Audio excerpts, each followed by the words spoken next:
Football didn't come home, did it? No, it bloody didn't. But the Open Championship is here this week, so let's get into it, shall we?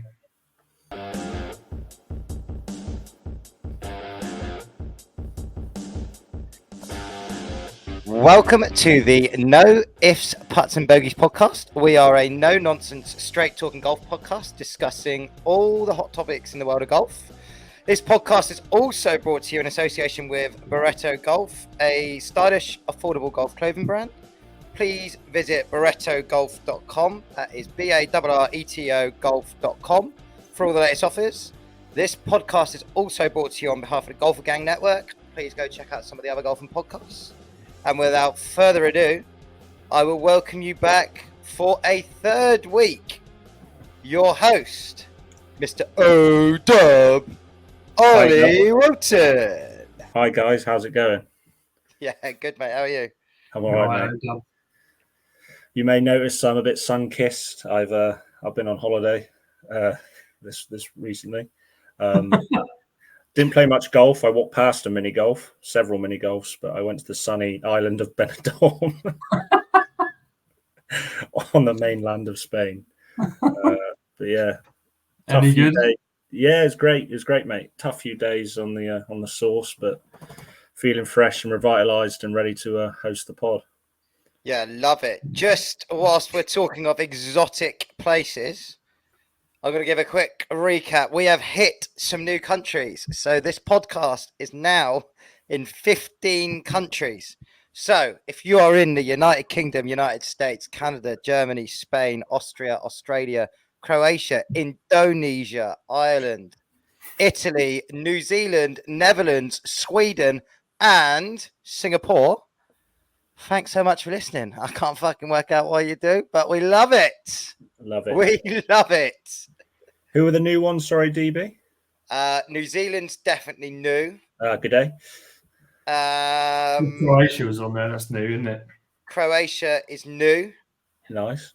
I think Sweden might be new as well. Yeah, I think that's a new one. Excellent. Well, welcome, guys. Hope you enjoy it. Hope you're still here this week. Only time will tell. We've got a lot to cover, guys, so shall we get straight into it? Scottish Open happened on the weekend. AB, what are your thoughts? Yes, O-Dub. So, as you say, Scottish Open. So, yeah, it was unbelievable, really. I watched most of it across all 4 days. Some incredible golf was played.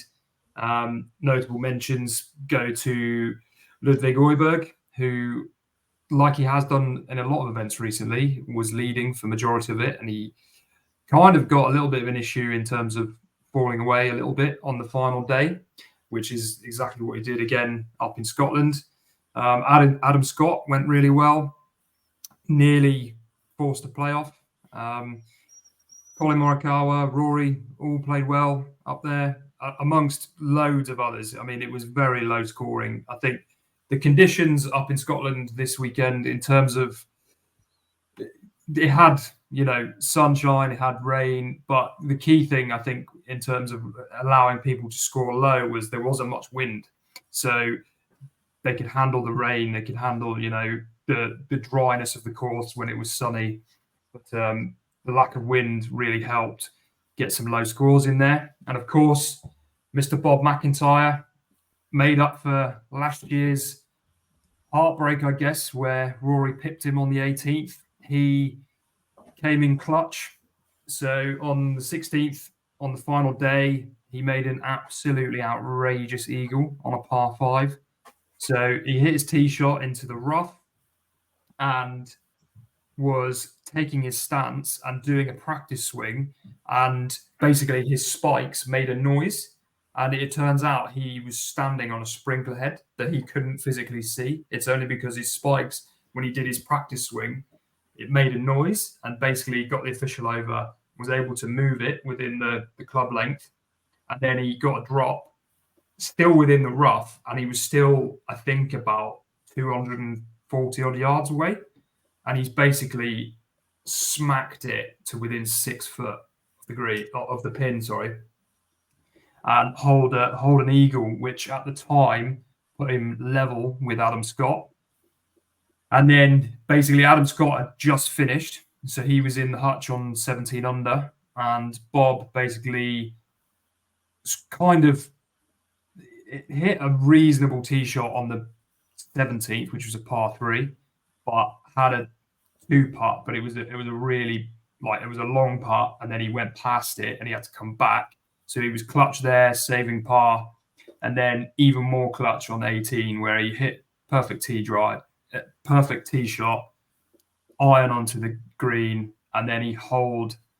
I don't know how far it was, but it was a considerable. I actually know how far it was, so I've got it up right here. So I didn't actually watch a lot of the weekend because I've been away and playing golf, but I've seen the highlights. His putt on the 18th, according to the PGA official app, was 22 foot and 1 inches, which is no Mickey Mouse putt.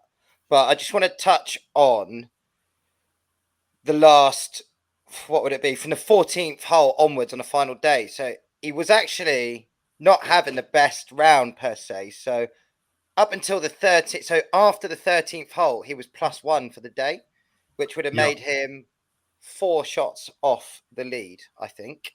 So on the 14th, he's gone birdie, 15th par, 16th eagle, 17th par, 18th birdie, with some ridiculous golf. So in the last 5 holes, he's picked up 4 shots, and that is just absolutely brought it home for him in front of a home crowd. It was cracking viewing on YouTube when I watched the highlights. Everyone was going nuts for it.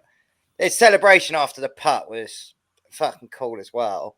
I think, like, fair play to him as well. Like, obviously after he won the Canadian Open, he had a couple of weeks off on the piss, basically. So to come back, I'm not sure if he played many in between, because that would have been a month ago, maybe 6 weeks ago, if that long, actually.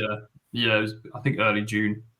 Yeah, so not long ago. So I don't know how many times he's played in between then, but to be back out producing those sort of goods, exceptional stuff from Bob, to be fair. Really impressive. And I think the fact that, he was leading for the majority of it last year, and Rory came in clutch on the 18th with an unbelievable shot, that actually on the course where they play this competition, they've put a plaque down on the 18th where Rory hit his shot from last year. Yeah. Sometimes they commemorate like unbelievable shots. So they've done that, and he obviously pipped him on the 18th last year. So for him to come back, be in the mixer for majority of the competition, and then, as you say, him and Aberg, actually, they were the final pairing, and they were both over par. So this is what I was saying at the beginning about Aberg is kind of, he's done it in a couple of the majors recently where he's been leading, and then towards the end he's fallen away a bit, and he did the same on Sunday. But as you said, DB, Bob was also over par, and he's just come in with an unbelievable. I had stopped watching because I'd put the build-up of the football on, but then I don't know why I put it back on, and I saw his final 3 holes. I literally tuned back in as he was doing the drop, and the shot that he played is absolutely outrageous. And then to hold the putt, to go level, save par on 17th, and then come in clutch on the 18th with another outrageous putt. I mean, it's fairy tale stuff, and he's going into next weekend with a whole load of momentum. I mean, I think he's probably gonna celebrate significantly, and it's very hard to go back to back. But he's going from one coast of his home country to the other. It's closer to where he's from, so he's going to have a lot of support there, and he's got a hell of a lot of momentum now to go and win the Open Championship this week. Well, quick stat on Bob, actually, that I heard this morning that I'm just verifying. He has now got 2 wins on the PGA Tour. So I know it's Genesis Scottish Open. So I think it's technically it's co-sanctioned event. It's gone down as a PGA Tour win. And he's got 3 wins on the European Tour. So out of 5 wins, 3 of them are in national open. So he's won the Canadian Open, the Scottish Open, and the Italian Open. So can he go and do the Open Championship next week or this week? Let's see. Could be in our tip section later, perhaps. Another Make sure fact you stay tuned.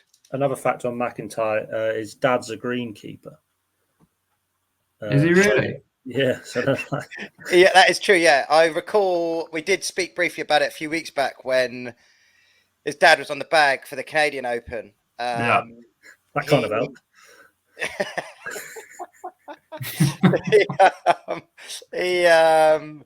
He basically introduced Robert McIntyre to golf.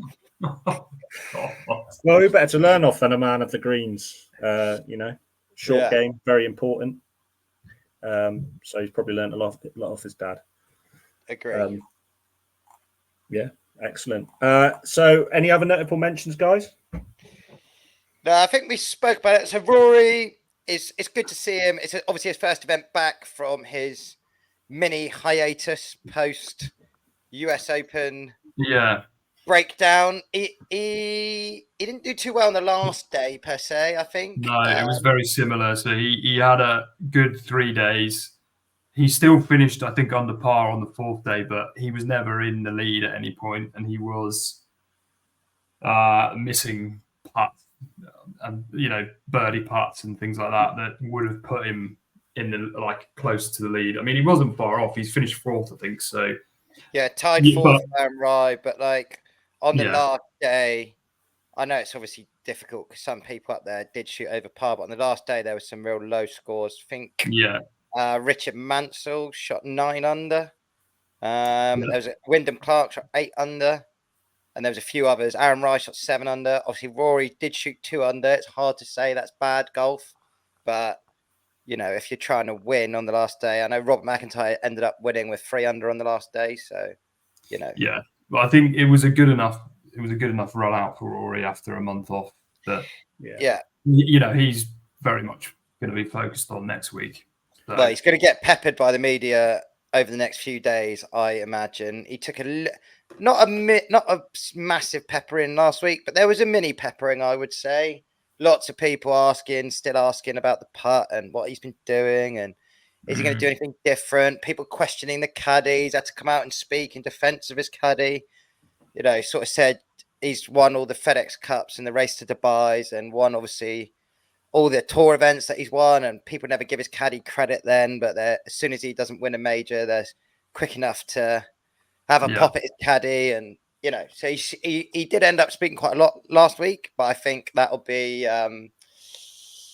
elevated quite significantly in the build up to a major. He generally always gets peppered in the build up to a major because he hasn't won one in ages. So let's see how he copes with it. I think he will be up there generally. I wouldn't be surprised if he's in the top 10. Whether he wins or not, unsure.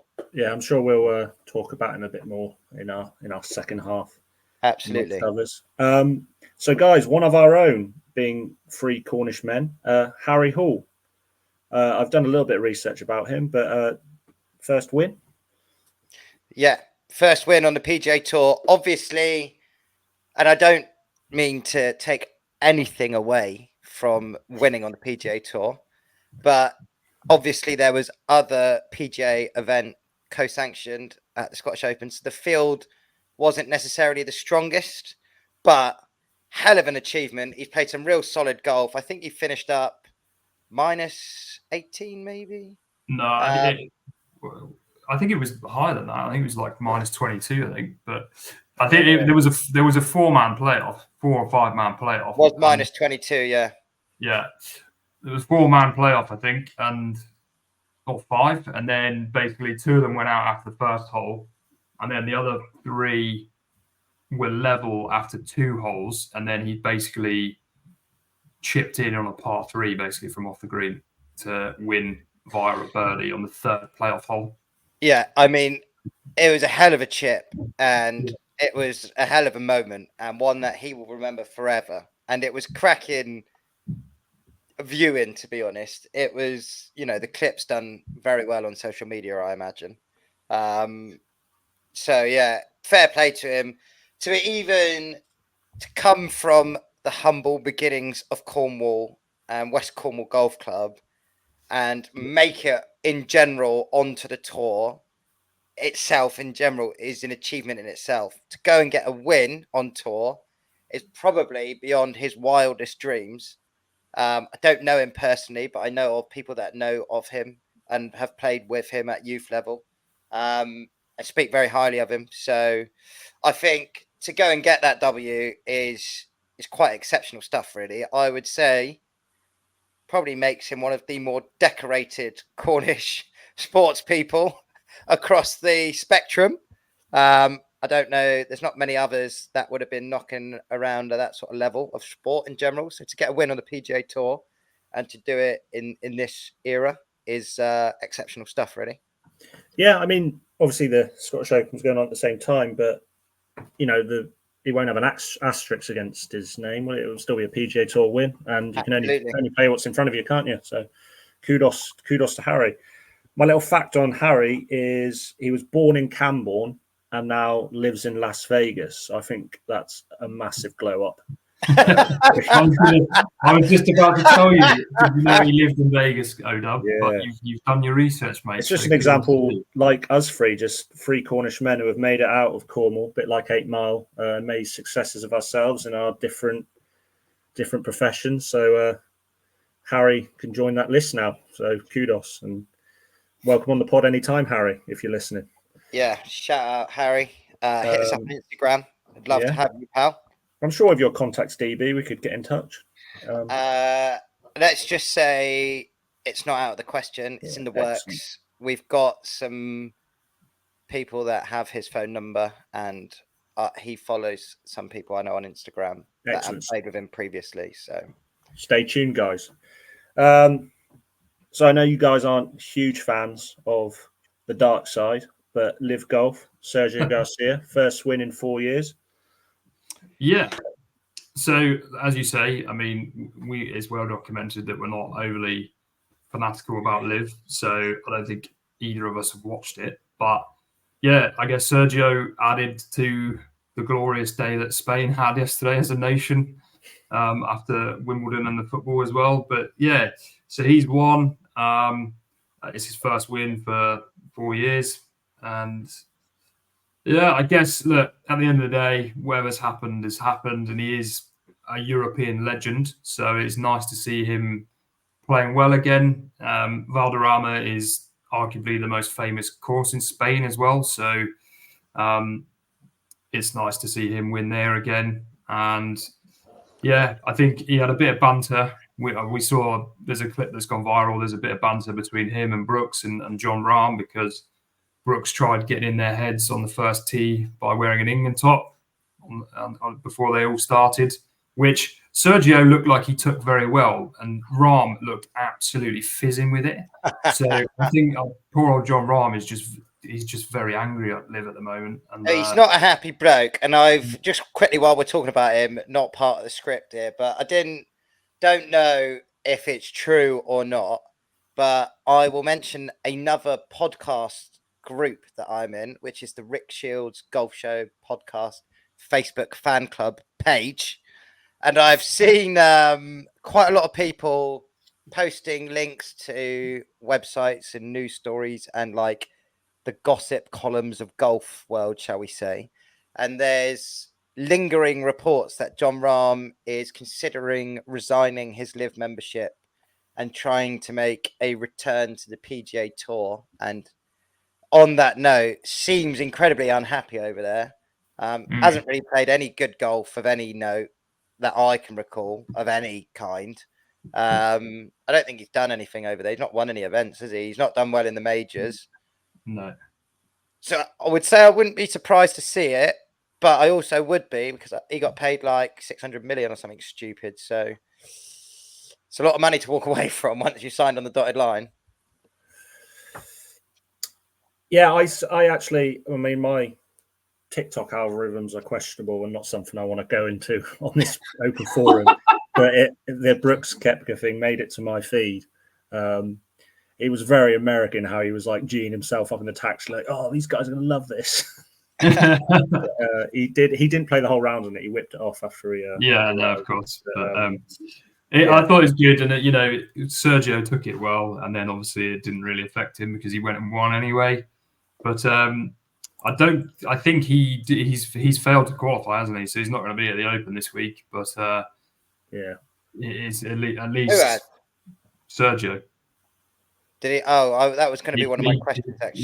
Yeah, I don't think tried the qualifying the weekend before and didn't make it. Actually, now you mentioned that, I'm pretty sure he fell out with a rules official at the qualifying, and it was something to do with slow play. I did see a video of him having a Barney in the middle of the fairway with a rules official at the qualifying a couple of weeks ago. Yeah, I mean, last I heard, he didn't qualify, so I don't think he's going to be there. But as we've said, it was nice to see him get a win. And we are an unbiased podcast, so we cover all results. So that's the live segment over. So back over to you, O-Dub. Yeah, so I mean, we've touched on it already with a bit of Rory chat and the heat he's going to get from the press, but it's the Open this weekend. We've had 14 different winners in the last 14 tournaments, so I suggest it's going to be pretty open. AB, thoughts on that? I agree with you, mate. Yeah, so the Open Championship is the big one. It is the only major outside of the United States of America. So it's I guess the format, links golf, it is the best format of golf, in my opinion. It's proper, we're going to get all kinds of conditions. The courses are very hard. The bunkers are proper. The greens are rapid. It's going to be a proper test. And as you mentioned, 14 different winners in the last 14 years. It goes to show that whoever plays the best on the weekend will rise to the top and win. And it's a very difficult thing to win. So we'll go into some tips in a little while, but I think for now, I think this tournament, there is a whole host of golfers across various tours that are playing incredible golf. And it really is hard to pinpoint who is going to deliver the win this week. Well, I think when we spoke about the US Open, we spoke about it being the toughest, generally major to win in some senses, in the sense that it's generally higher scores tend to win it. I think it was one the other day on -6 or whatever Bryson got, and like people have won it on like +1 and +2 and things like that before. And it's one of the majors where you don't often see, a -15, -16, -17 to -20 type thing. But as we touched on with the Open having 14 winners in the last 14 years, this is billed, and I believe it to be true, as the most unpredictable major out of the four. You never know quite what the conditions are going to bring. You never know quite what the course is going to play like. As we say, it's the only one that is on links. Links golf is a different breed. A lot of the Americans won't play links in general throughout their seasons, so it's a different breed when they come over here. It's always interesting. We've been to a couple Opens over the years and watched it live. So great atmosphere there. It's proper golf, isn't it? Like there's no messing around. We stood on the tee boxes at some of them, and where the fairways are, we wouldn't even reach, and there's just nothing before the fairway, and the rough is like stuff that you just won't experience. Like I know the rough that plays at like the US Opens and stuff like that is like thick, but this is like, well, the Yanks call it fescue or whatever. I don't actually know what we call it. I'm watching too much YouTube these days, but it's just ridiculous. You get a ball stuck in there, and you see guys coming out of bunkers sideways and getting their balls stuck in the lips of bunkers and all sorts of stuff that you just don't really see that often during other golf competitions. So yeah, I think the bunkers are one of the most significant sort of changes between like the courses in America and then the Open courses that we have.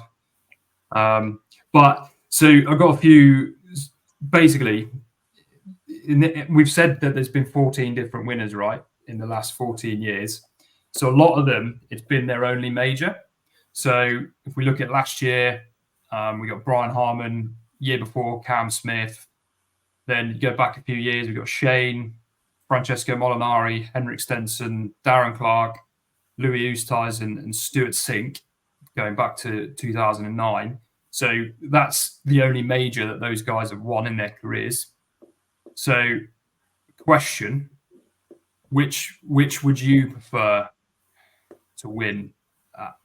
If you were to be a professional on tour, what major would you like to win out of the 4 that are available? For me, it's no question. It's the Masters.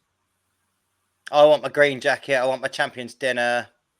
I want to be in the club, the exclusive club that attends the dinners every year. It's an absolute fucking no-brainer for me. I would pick that. I disagree. I think this is the one tournament I'd want to win. I'd want to be Open champion for sure. Yeah, well, obviously the cool thing about the Open is it's the OG major, and when you win and you're presented with the trophy, you will be called the Championship Golfer of the Year, which at no other point will you ever get that title for winning any other tournament. So yeah, that's pretty cool. You flipped the script there, AB. I didn't actually have an answer prepared, but I was also going to say the Masters, mainly because I think the green jacket's cool. It's pretty iconic. I think even if you're not a huge golf fan, although I am slowly becoming one now, host of the best golfing podcast in the world, I knew what a green jacket it would be, and I think shout out to our good friend Steve. I think even he would know what a green jacket is. So I think it's something that transcends the sport. So that'd be something I'd be after. I would agree, O-Dub. I don't know. I think the Open Championship is the biggest tournament, and as you said, DB, you want the title of being champion golfer of the year. So I think there's a reason why it's the last one in the calendar as well, because it kind of rounds off the season, and you're deemed as being the best golfer in inverted commas if you win the Open Championship. So yeah, that's just my opinion. So obviously disagree. Championship's coming up at Troon this weekend as well. So obviously last time it was at Troon, Henrik Stenson, the one-time winner, he won, and he obviously he's actually won with a record low score, and he got -20, which is actually probably, I don't know what the other winning scores have been, but probably a little bit unheard of for the Open. For the Open, I think it's very low, and as you say, at the time it was a joint record, because I think Dustin Johnson also did it on 20 under, but obviously Schauffele took the record earlier in the year when he won the PGA on 21 under. But that's the last time it was at Troon, was that big showdown on the final day, basically between Stenson and Phil.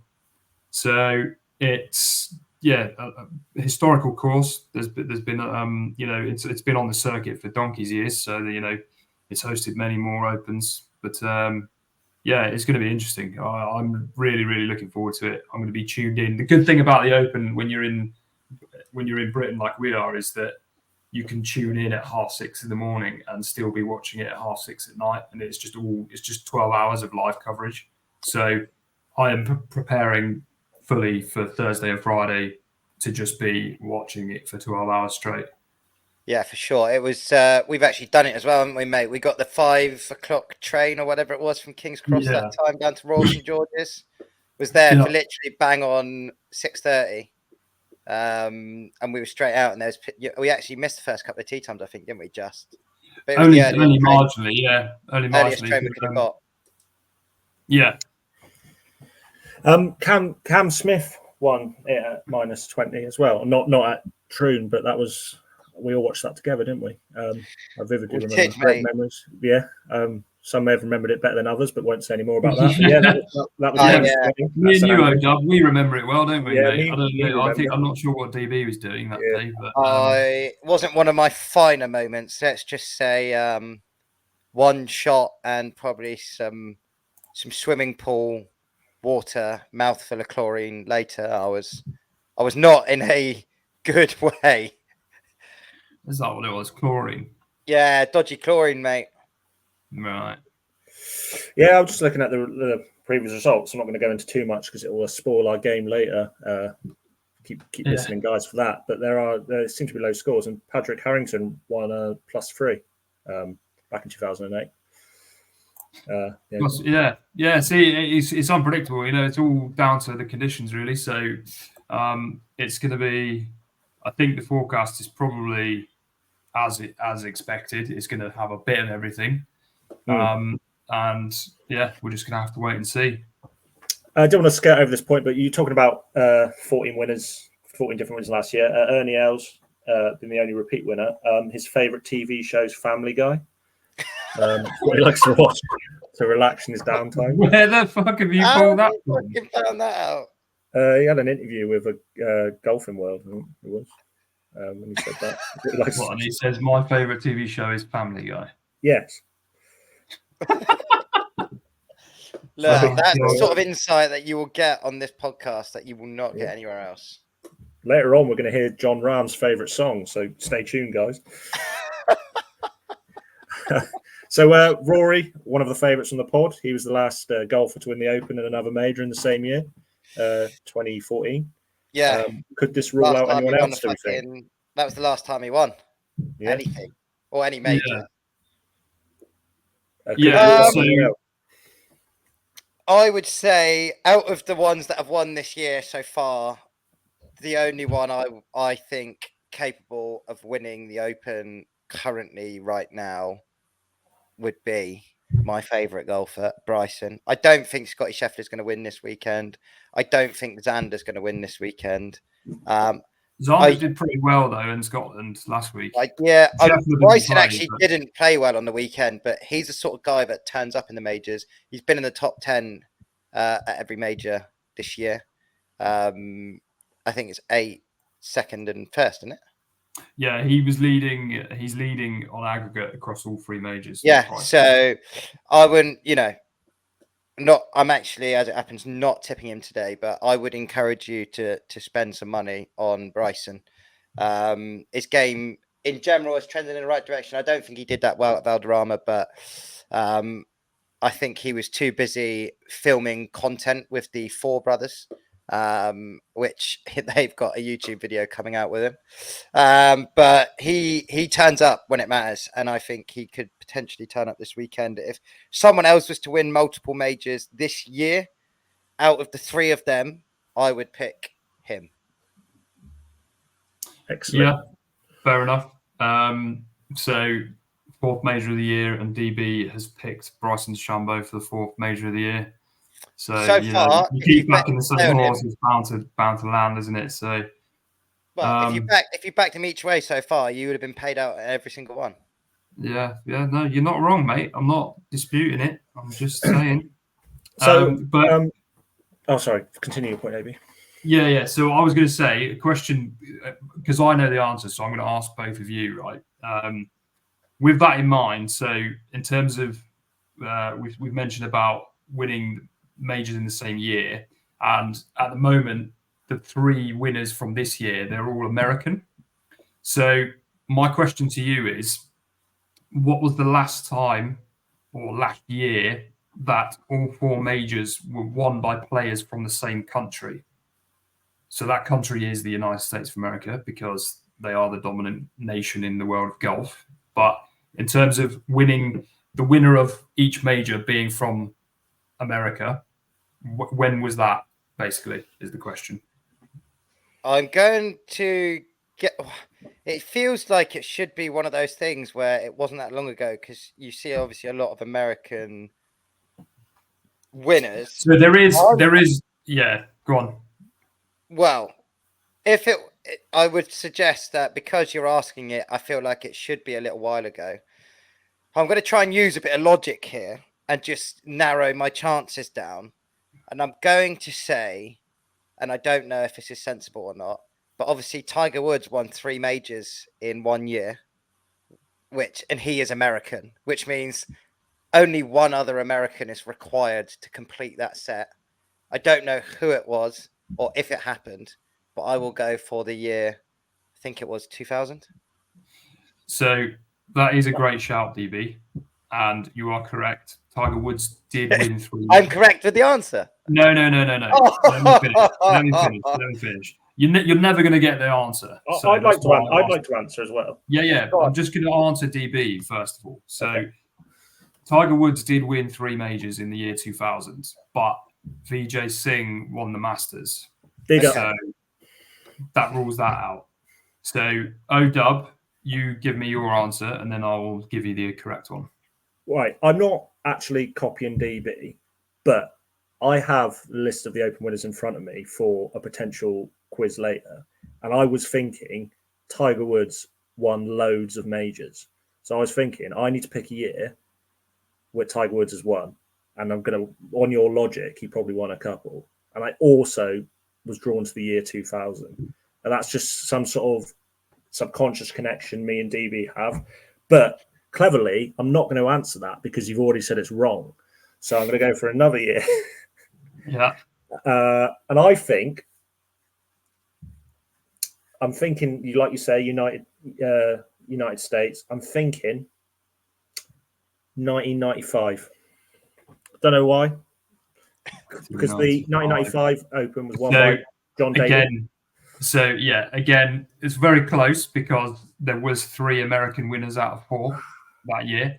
And actually, when I was doing this research for this question, there's been 3 American winners for a huge amount of years, basically, but there's always someone else that's won.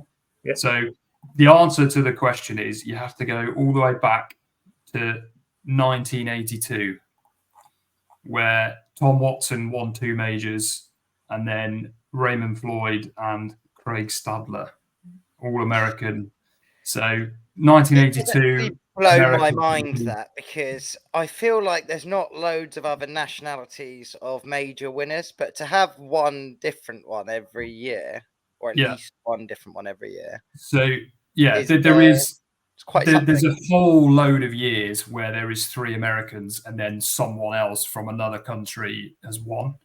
But the only other asterisk really is 2020, because DJ won the Masters, Colin won the PGA, and Bryson was the US Open champion. But the Open Championship didn't get played because of the pandemic. So I've not included that, and I've gone back to, so you have to go all the way back for 1982, and the USA did a clean sweep on majors. But of course, this year it's on the cards. There's 3 American winners in Scotty, Xander, and Bryson. So if an American winner wins it, it'll be the first time in 42 years that all winners have been from the same nation. A little bit of foreshadowing, AB. You mentioned Tom Watson won 2. Where did he win the Open Championship? Probably, I think he's won at Troon before. Yeah, he won it at Troon. So could it be a clean sweep for the Americans again? It could be, mate. Yeah. Who knows? Love that from you, pal. Yeah, it's off the top of my head as well. Yeah. Love it. So we've talked about countries. Currently this year, PGA versus Liv in the majors is 2-1. Could it be evened up here, do we think? I mean, we're going to get into our tips next, so I'm sure. I would say more. But I would say unlikely, if I'm honest. I think the Liv guys, unless obviously they generally have like more time off, which is obviously why they've done it. They spend all that precious time with their families, and obviously growing the game of golf. But I would say for them to play on the courses that they've been playing on regularly, to come and then win the Open would be outrageous stuff. Yeah, I would say it would need to be one of the recent European players that has joined. So maybe someone like Tyrrell is probably got the best hope from the Liv side of winning this week. Or Bryson, because he's just the best golfer in the world.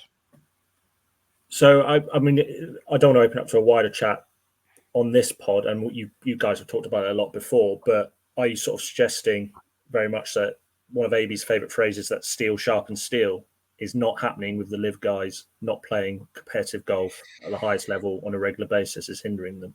Well, they obviously play competitive golf, but they've got a small fixed field where there's no cut. So it's not like they have to, if they have one bad round, they could just switch off. It doesn't really matter. Yeah, per se, like that. They've got their money, they get paid. There's obviously prize money for every event. Loads of them got massive sign-in bonuses. But ultimately, I just don't. The course is supposedly slightly lower rating than the PGA Tour courses. They're not like some of them, they're the Live London is played at Centurion, which is like a mile and a half, or has been played at Centurion. It's actually going to JCB. It's about a mile and a half from my house where I live, and I know people that have played on it. And granted, there's different tees and whatnot, but it's not an outrageously difficult course, or doesn't look outrageously difficult having walked around it. I'm sure someone's going to absolutely hammer me by saying, oh, I've played it and it's really fucking hard. Obviously, I've never played it and I ain't the best golfer, but I do believe I've of the understanding that they aren't the same difficulty as what the PGA courses are. There tends to be, I believe, lots of low scores, and Bryson famously got a 58, which was questioned by a lot of people that aren't on Live. So, you know, it does bring up some questions, but some of them have done very well at majors since they've gone to Live. So they've had 2 major winners since Live started. So I think for some people, it probably does help and give them the opportunity to work on their game, for the Brookses and the Brysons of the world. For the likes of your John Rams, who's done absolutely nothing since he's gone over. There's been a few others that have disappeared. Smith was the reigning Open champion and hasn't done anything since. Yeah. I don't even think a lot of these guys get wins on Live. Like, I'm not sure Dustin Johnson's won any. No, he hasn't. I mean, Smith won the first 3 out of 4 he played when he was like, the second best player in the world or whatever. But in terms of majors, he's not done anything since he went there. But like even on the actual Live tour, I don't think Dustin Johnson's won anything. No, like just even won an event. So yeah, I think there's a lot to be said for, again, looking from the outside in, not having cuts, not being in those pressure situations on a regular basis. I'm not an avid golfer, but I'm massively into my sports psychology, and I just don't think that would help in those high pressure situations you're going to get in a major. We are also big fans of the psychology over here. Absolutely. Top 2 inches. Right. So there might be a bit of a curveball despite what we were just talking about, but we're a few of us like a flutter now and again.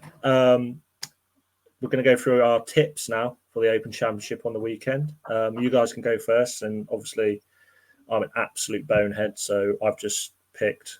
Well, I've got my rationale, but we'll have a short odds one, then we're going to go for a sort of mid-range, your 50s, 200s to ones, and then we're going to go for a massive outsider.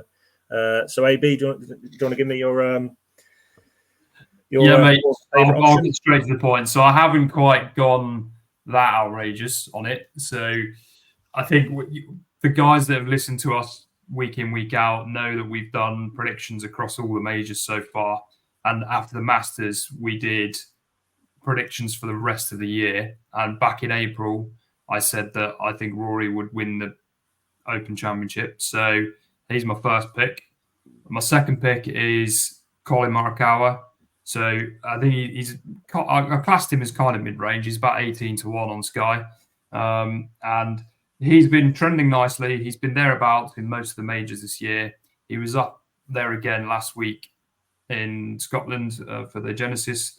And he is a recent Open champion in 2021 when me and DB went to St. George's. So he's got all the credentials to pick up another Claret Jug this week.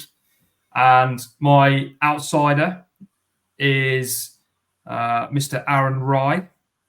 So again, this guy is going to try, hopefully do it for England. So I'm backing him. He's about 60 to 1 at the moment.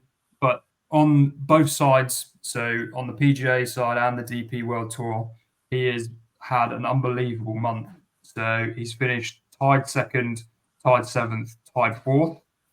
And where's my other stats? So last week at the Genesis, he was first in driving accuracy percentage, greens and regulation percentage, and scramble percentage. He was first in all 3 of those things last weekend in Scotland. So he is in proper good form. And when you're driving and your greens in reg and your scrambling is ranking number 1 on a links course, you've got to be in the conversation to sort of deliver a big win. So he didn't quite come up with the win last weekend, but he's got momentum like many others, and I fancy him to go well this weekend and hopefully place. 60 to 1 is not a bad price. So those are my 3 tips. DB, how about yourself? Yeah, I've gone a little bit shorter than what I would usually do. I'm quite a big punter, shall we say? But we spoke about this guy on this podcast today. Had a good couple of weeks, but had fallen away on the last day. But I think in other majors that he's been in this year, he's been generally quite good. So I'm going to think that eventually he's going to get one over the line, because I do think he's generally going to be an exceptional champion golfer and a multiple major winner throughout his career. So my short one would be Ludwig Oyberg, however you want to say his name. He's currently the 3rd favourite at 12 to 1 with Bet365. I also, earlier in the year, suggested that Tommy Fleetwood would win the Open. Love Tommy, love a British golfer. I also don't know if this is true or not, but I'm going to suggest that it might be. But I feel like the Open is where we tend to get more European winners. Don't know if that's true. Don't know what the stats are. But I tend to feel like if you're English and you want to win a first major, like you might have a shot at the Open. The European players, I think, do have slight advantage over the Americans in the sense that they probably, like Tommy Fleetwood would have grown up playing links golf. Like I think his home course, that one in Liverpool, can't remember the name, but it's a links course. So I think someone like him who knows links golf courses well has an advantage in general. And then my sort of outsider sort of one, which isn't a massive outsider, but he's 40 to 1. Again, generally, I just like this bloke in general. I think he's a cool guy. Sort of bloke who, if I met him, I'd want to be his mate type thing. And he started to appear in some YouTube videos with some of the influencer guys, and he comes across really well. I'm going to tip Sahith Theegala, because I think he's just generally a good bloke, but he's also been in a reasonable bit of form. I think he's got a good chance. He's a great bloke. He stuck around on yesterday evening and was on the balcony celebrating when McIntyre held his putt. Yeah, well, there we go. He just finished, and he was near. I think he was top 10, wasn't he? He was near the top. So he finished tied 4th. I'm pretty sure. Yeah, there you go. So yeah, great bloke, good shout. Yeah, I know him as well. He's another one who's made it past my TikTok algorithms. So kudos to him. There you go. So I've got a bit longer odds than you guys. I was looking down the list one by one, doing my homework on each and every. Can you show us your workings as well behind each one, please, Odub? Well, yeah. I mean, despite what we've just been saying, my shorter odds pick was going to be John Ram, mainly because he looked furious in that Brooks video. This guy's focused. He wants redemption. So a few facts about John Ram. I mean, you'll know he's won 11 PGA Tour events, 2 majors. Did you know he went to Arizona State? And he has the second most wins at Arizona State University. Do you know who has the most wins? Who was there? I don't. I wouldn't know. Yeah. No, I'm not going to get it. You're not going to. You're going to have to guess for ages. Lefty Phil Mickelson. There we go. Yeah. No, I did know that because he was his mentor when Rahm first came onto the PGA. But no, kudos. I didn't get it. So yeah. He has the world record for the world number 1 at amateur level, 60 weeks. That's something, the amateur stuff we were going to pick up at a different podcast. His fave song, hinted earlier, is Love the Way You Lie by Eminem and Rihanna. He's had COVID twice, and he supports Atletico Bilbao. He actually had to drop out of an event that he was winning because he had COVID. Yeah, that was a COVID test. That was, yeah. My mid-range pick, and you can get him at 50. Sorry, you could get John Ram at 28. My mid-range pick is Tom Kim at 55-1. Love that shout. And I picked him because on the Drive to Survive, he had to take his trousers off because he got in the mud. So he's one of my favourite golfers. Drive to Survive as well. Yeah, you mean full swing. Little fact about him: his actual name is Kim Jo Hyung. But as you know, of sort of Asian people coming to Western society, they pick a name, and he picked Tom after Thomas the Tank Engine. That was actually on Full Swing as well. I do. Was it? That. Oh, yeah. Well, that's the only fact I got about him. Yeah, it's a good one though. Well and done. My long odds is CT Pan. You can get him. You can get him at 750-1. I like the look of this guy. I like the cut of his jib. He's born in 1991, so he's the same age as me and AB, same school year. He's the youngest of 6 children. His wife's caddied for him in the past, and he supports the Seattle Seahawks. So have a look out for him. Maybe go. He won the bronze medal as well in the last Olympics. Yeah. Maybe go each way on him if you're thinking of having a punt. I don't think he'll win the whole thing, but I'd like to say he's going to be in the conversation. CT Pan, guys. You heard it here first. Would be impressive. Very good, Dub. Right, guys. So shall we round things off with a little bit of a quiz? So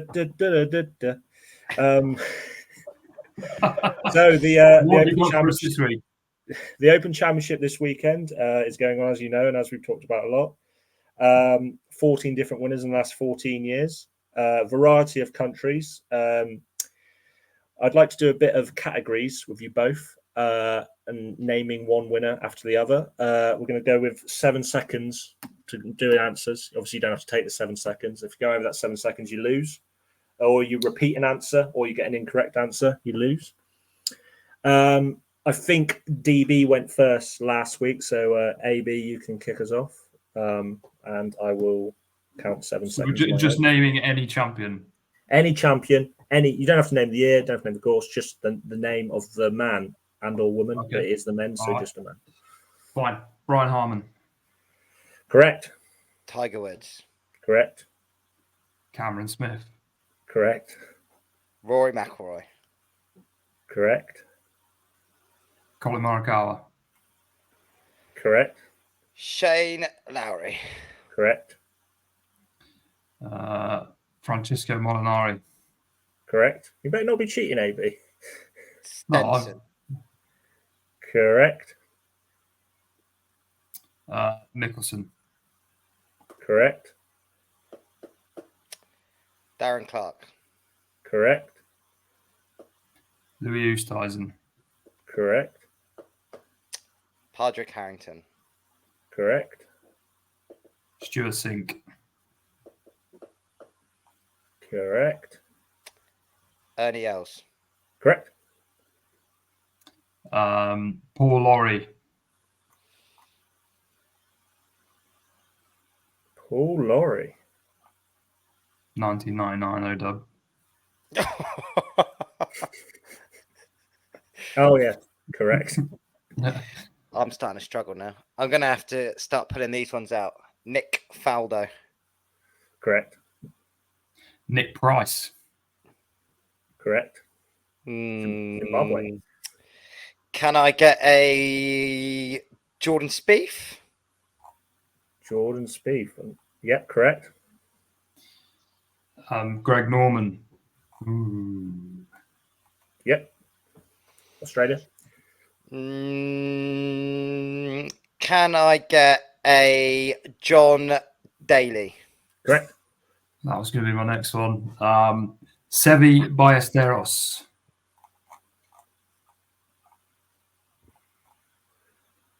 Go back to the 80s. Yeah, 80s. Yeah, correct. I'm struggling there now. He has, surely. Jack Nicklaus? Correct. Gary Player? Correct. Tom Watson, we spoke about earlier? No. We spoke about it earlier, so it must be right. Yeah, it is right. Where? Oh yeah, Tom, yeah. Tom Watson's won the most Open Championships, so it doesn't matter which year. It's right. Yeah, correct. Sorry. Mark Calcavecchia. Is that right? I hope so. You've got to fucking Google that. Who the fuck is that? I think he's won the Open It's correct.